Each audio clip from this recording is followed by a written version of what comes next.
नमस्कार दोस्तों, स्वागत है आपका आज के मुख्य समाचार में, जिसमें सबसे पहली और बड़ी खबर में आपको बताएंगे कि क्या बिहार से नीतीश कुमार देंगे इस्तीफा। जी हां दोस्तों, विधानसभा के बाहर वाम दलों का प्रदर्शन, सीएम से इस्तीफे की कर रहे हैं मांग। और इसी के साथ दूसरी बड़ी खबर में जिक्र होगा कि सीएम नीतीश कुमार और मुजफ्फरपुर डीएम समेत 14 लोगों के खिलाफ केस दर्ज। और तीसरी बड़ी खबर में जिक्र होगा कि सीएम नीतीश के राज्य में 102% बढ़ चुका है अपराध, 2 लाख के करीब केस दर्ज। बिहार सरकार पर तेजस्वी ने साधा निशाना। दोस्तों, हर एक खबर की गहराई में आपको ले जाएंगे, लेकिन उससे पहले आप अभी इस वीडियो को लाइक कीजिए और इस लाल बटन को दबा के चैनल को फ्री में सब्सक्राइब करके घंटी बजाकर कमेंट में लिखिए जय हिंद। दोस्तों, रुक करते हैं तमाम बड़ी खबरों की तरफ। विधानसभा के बाहर वाम दलों का प्रदर्शन, सीएम से इस्तीफे की कर रही मांग। जी हां दोस्तों, बिहार विधानमंडल के बजट सत्र में विपक्ष के तेवर गर्म दिख रहे हैं। विपक्षी दल के विधायक लगातार अलग अलग मुद्दों पर सरकार के खिलाफ प्रदर्शन कर रहे हैं। वाम दलों के विधायकों ने आज नीतीश सरकार से इस्तीफे की मांग को लेकर विधानसभा के बाहर प्रदर्शन किया। बिहार में बढ़ते अपराध एवं नीतीश मंत्रिमंडल के 18 से ज्यादा सदस्यों एवं विधायकों पर आपराधिक मामले होने को लेकर वाम दल ने नीतीश कुमार से उनके इस्तीफे की मांग की है। वाम दल के विधायकों का कहना है कि बिहार सरकार में 18 मंत्री के ऊपर अपराध के गंभीर आरोप लगे हैं। उनके साथ रहते बिहार में सुशासन कैसे कायम रह सकता है। बिहार में आए दिन अपराध हो रहे हैं। जीरो टॉलरेंस की बात मुख्यमंत्री करते हैं, लेकिन अपने सहयोगियों पर गंभीर आरोप के बाद भी उन्हें मंत्रिमंडल में शामिल करा के क्या मैसेज दे रहे हैं। बता दें कि बजट सत्र के पहले दिन से ही वाम दलों के सांसद लगातार सरकार को घेर रहे हैं। इस सत्र में वाम दलों के विधायकों ने सरकार को मीडिया की स्वतंत्रता के मुद्दे के साथ ही साथ नए कृषि कानून वापस लेने को लेकर भी प्रदर्शन कर चुके हैं।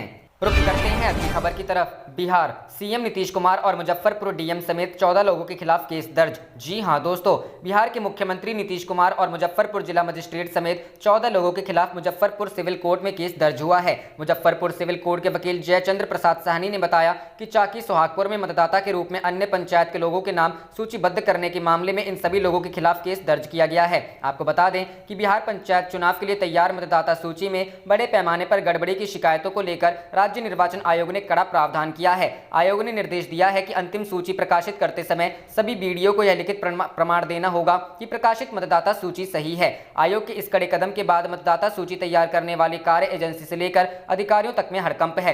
राज्य निर्वाचन आयोग के सचिव योगेंद्र राम ने इसको लेकर आदेश जारी किया है। उन्होंने कहा है कि आयोग ने सभी बीडीओ को विधानसभा की मतदाता सूची में से उन लोगों के नाम की सूची भेजी है जिनका नाम किसी कारणवश पंचायत की मतदाता सूची में शामिल नहीं हो पाया है। आयोग ने कहा है कि अब सभी बीडीओ छूटे मतदाताओं के नाम वाली सूची डाउनलोड कर देख लें कि पंचायत चुनाव के लिए प्रकाशित प्रारूप में उन मतदाताओं के नाम है या नहीं। यह निश्चित होने के बाद कि उनका नाम मतदाता सूची से छूट गया है या दूसरे मतदान केंद्र या पंचायत में अंकित हो गया है, बीडीओ उसमें सुधार करेंगे। सुधार के बाद 19 फरवरी को मतदाता सूची का प्रकाशन किया जाएगा। उस फाइनल मतदाता सूची के प्रकाशन के समय सभी बीडीओ को यह लिखकर देना होगा कि प्रकाशित मतदाता सूची सही है और विधानसभा की मतदाता सूची में दर्ज सभी नाम पंचायत की सूची में भी शामिल हैं।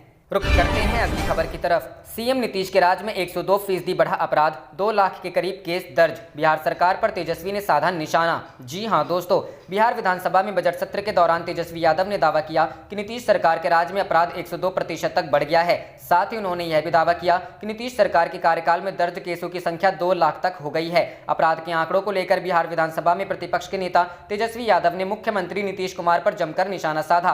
तेजस्वी यादव ने विधानसभा में कहा कि लालू प्रसाद ने जब सत्ता छोड़ी थी तो उस समय राज्य में दर्ज अपराधों की संख्या 97,850 थी, जबकि एनडीए के शासनकाल में साल 2018 तक करीब 1,96,911 केस दर्ज किए गए। दर्ज केसों की संख्या में करीब 102% की बढ़ोतरी देखी गई। इसके अलावा तेजस्वी ने कहा कि लालू प्रसाद के कार्यकाल को जंगल राज कहा जा रहा है, लेकिन आंकड़ों से पता चलता है किसका कार्यकाल जंगल राज वाला है। तेजस्वी यादव ने कहा कि लालू प्रसाद के शासनकाल में बिहार में 54 जिले थे और झारखंड भी शामिल था। इसके बावजूद भी अपराध के आंकड़े कम थे। वहीं आज सिर्फ 38 जिले हैं और अपराध के ज्यादा मामले हैं। इसके अलावा तेजस्वी ने कहा कि राष्ट्रीय अपराध रिकॉर्ड ब्यूरो के आंकड़े के अनुसार साल 2000 में बिहार अपराध के मामले में 23वें नंबर पर था, लेकिन 2005 में बिहार का स्थान 26 नंबर पर पहुंच गया था। साथ ही तेजस्वी यादव ने कहा कि अगर राजद के कार्यकाल में जंगल राज था तो साल 2015 में नीतीश कुमार ने हम लोगों के साथ गठबंधन क्यों किया। इसके अलावा तेजस्वी ने कहा कि बिहार में बलात्कार की घटना होती है और पीड़िता को जिंदा जला दिया जाता है, लेकिन सरकार के अंदर जरा भी शर्म नहीं बची है कि वो जाकर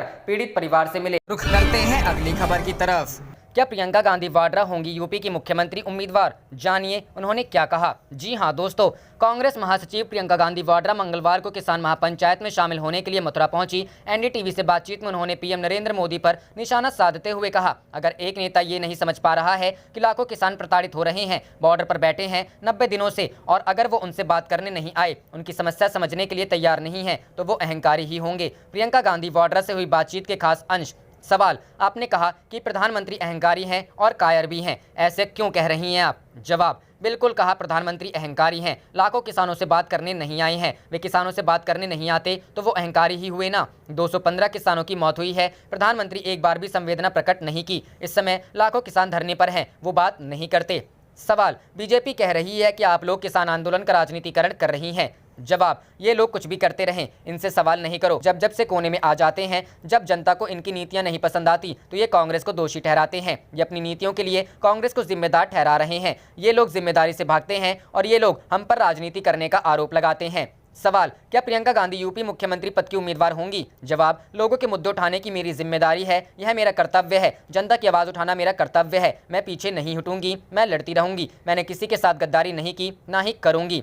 सवाल, पेट्रोल डीजल की कीमतें बढ़ रही हैं पर विपक्ष मजबूती से नहीं उठा रहा है। जवाब, हम उठा रहे हैं, मजबूती के साथ उठा रहे हैं। हम यह मुद्दा उठा रहे हैं, आप दिखाइए। आपके अलावा कोई और मीडिया नहीं दिखा रहा। सवाल, आपको यूपी में हम कितना देखेंगे? जवाब, मैं जनता के बीच आती रहूंगी, मैं लड़ूंगी, मैं पीछे नहीं हटूंगी। रुख करते हैं अगली खबर की तरफ। केंद्र सरकार की मनमानी नहीं चलेगी, नरेश टिकैत। जी हां दोस्तों, भारतीय किसान यूनियन के राष्ट्रीय अध्यक्ष नरेश टिकैत ने मंगलवार को कहा कि केंद्र सरकार की मनमानी नहीं चलेगी। उन्होंने कहा कि अगर केंद्र सरकार तीनों कृषि कानूनों को खत्म करे तो किसान बातचीत को तैयार हैं। नरेश टिकैत यहां बीबी नगर जाते वक्त कुछ देर के लिए गाँव धनौरा में भाकियू के मंडल सचिव ज्ञानेश्वर त्यागी के आवास पर आए और मीडिया से बातचीत की। उन्होंने कहा कि पहले सरकार तीनों कानूनों को वापस ले और न्यूनतम समर्थन मूल्य पर कानून बनाए। इन शर्तों के पूरा होने तक किसान पीछे नहीं हटेंगे। नरेश टिकैत ने कहा कि यह आंदोलन अनिश्चितकालीन है जो मरते दम तक जारी रहेगा। उन्होंने दावा किया कि तीनों कृषि कानून किसानों के हक में नहीं है और यह बात सरकार भी जानती है, लेकिन अपनी जिद के चलते वह किसानों की बात सुनने को तैयार नहीं है।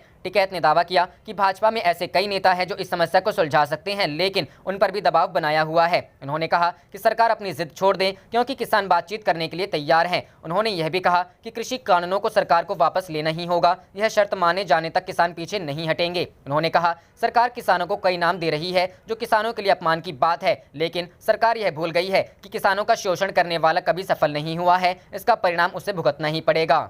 रुख करते हैं अगली खबर की तरफ। मांग पूरी नहीं होने तक उपवास करेंगे यूपी के किसान, वीएम सिंह ने किया ऐलान। कहा, पीएम को भेजते रहेंगे संदेश। जी हां दोस्तों, राष्ट्रीय किसान मजदूर संगठन के अध्यक्ष वीएम सिंह ने मंगलवार को कहा कि केंद्र के कृषि कानूनों को वापस लेने और न्यूनतम समर्थन मूल्य की कानूनी गारंटी की मांग पूरी होने तक उत्तर प्रदेश के प्रत्येक गाँव के 5 किसान रोज 8 घंटे का उपवास करेंगे और प्रधानमंत्री नरेंद्र मोदी को संदेश भेजेंगे। गणतंत्र दिवस पर दिल्ली में हुई हिंसा के बाद संगठन ने किसान आंदोलन से अपना समर्थन वापस ले लिया था। बाद में रविवार को इसने 21 अन्य किसान संगठनों के साथ मिलकर उत्तर प्रदेश किसान मजदूर मोर्चा का गठन किया। यह संवाददाता सम्मेलन में सिंह ने कहा, उत्तर प्रदेश के प्रत्येक गांव से 5 किसान सुबह 9 बजे से शाम 5 बजे तक रोज उपवास रखेंगे। दोपहर 3 बजे किसान 2 मिनट का वीडियो संदेश रिकॉर्ड करेंगे जिसमें वे प्रधानमंत्री नरेंद्र मोदी को अपना परिचय देंगे और केंद्र के नए कृषि कानूनों के प्रति अपनी चिंताएं साझा करेंगे। यह संदेश हमारी वेबसाइट पर अपलोड किया जाएगा। उन्होंने कहा, जब तक सभी गाँव के सभी किसानों का उनकी गेहूं की फसल के लिए न्यूनतम समर्थन मूल्य पर फैसला नहीं हो जाता, यह जारी रहेगा।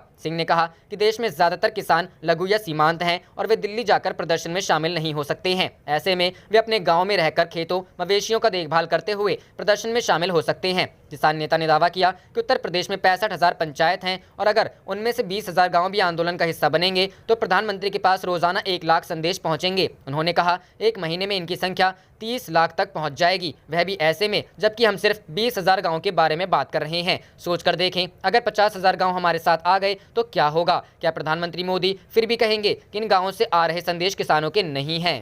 रुख करते हैं अगली खबर की तरफ। कृषि कानून के विरोध में प्रियंका गांधी की महापंचायत काफिला रोककर की कार्यकर्ताओं से मुलाकात। जी हां दोस्तों, नए कृषि कानूनों के विरोध में चल रहे किसान आंदोलन को कांग्रेस समर्थन कर रही है। कांग्रेस की राष्ट्रीय महासचिव प्रियंका गांधी वाड्रा मंगलवार को मथुरा के पालीखेड़ा मैदान में किसान महापंचायत को संबोधित करेंगी। महापंचायत से पहले जोरदार स्वागत। जब प्रियंका गांधी महापंचायत के लिए आई तो रास्ते में मौजूद कार्यकर्ताओं और किसानों ने उनका जोरदार स्वागत किया। काफिले का रास्ते में हुआ स्वागत। प्रियंका गांधी का मथुरा में महापंचायत के दौरान रास्ते में जोरदार स्वागत हुआ। कार्यकर्ताओं ने नारेबाजी की। प्रियंका गांधी वाड्रा ने सभी का हाथ जोड़कर अभिवादन किया। काफिला रोककर की मुलाकात। ब्रजभूमि की तरफ बढ़ते काफिले को थामकर डीएनडी हाईवे पर स्वागत के लिए खड़े कांग्रेस कार्यकर्ताओं से प्रियंका गांधी ने काफिला रोककर मुलाकात की। महापंचायत पर जुटी भीड़। प्रियंका गांधी वाड्रा की महापंचायत के लिए पालीखेड़ा मैदान पर अच्छी भीड़ जुटी है। कार्यकर्ता हाथों में कांग्रेस पार्टी के झंडे लेकर पहुंचे हैं। मंच से पदाधिकारी लगातार कार्यकर्ताओं को संबोधित कर रहे हैं। एक दिन पहले पहुंची टीम। यूपी कांग्रेस और केंद्रीय पदाधिकारियों की टीम ने एक दिन पहले ही जनपद में मोर्चा संभाल लिया था। प्रदेश अध्यक्ष अजय कुमार लल्लू, राष्ट्रीय सचिव रोहित चौधरी, जिला प्रभारी अमित सिंह आदि एक पहले मथुरा में आ गए। प्रियंका गांधी वाड्रा की महापंचायत के लिए पुलिस प्रशासन ने सुरक्षा के लिए कड़े इंतजाम किए हैं। महापंचायत के बाद जाएंगी वृंदावन। महापंचायत में जाने से बाद प्रियंका गांधी वृंदावन कुंभ में जाएंगी। वहां पर साधु संतों से आशीर्वाद भी प्राप्त करेंगी। इस दौरान वह ठाकुर श्री बांके बिहारी मंदिर में दर्शन करने भी जा सकती हैं। कांग्रेस हाईकमान ने पार्टी के वरिष्ठ पदाधिकारियों से मथुरा के 3 धार्मिक स्थलों के नाम मांगे हैं, जिन वृंदावन का नाम सबसे ऊपर दिया गया है। वृंदावन में पुलिस प्रशासन की टीमों ने सुरक्षा के इंतजाम जांचे हैं। आप देख रहे थे आपका अपना चैनल जय हिंद जय भारत।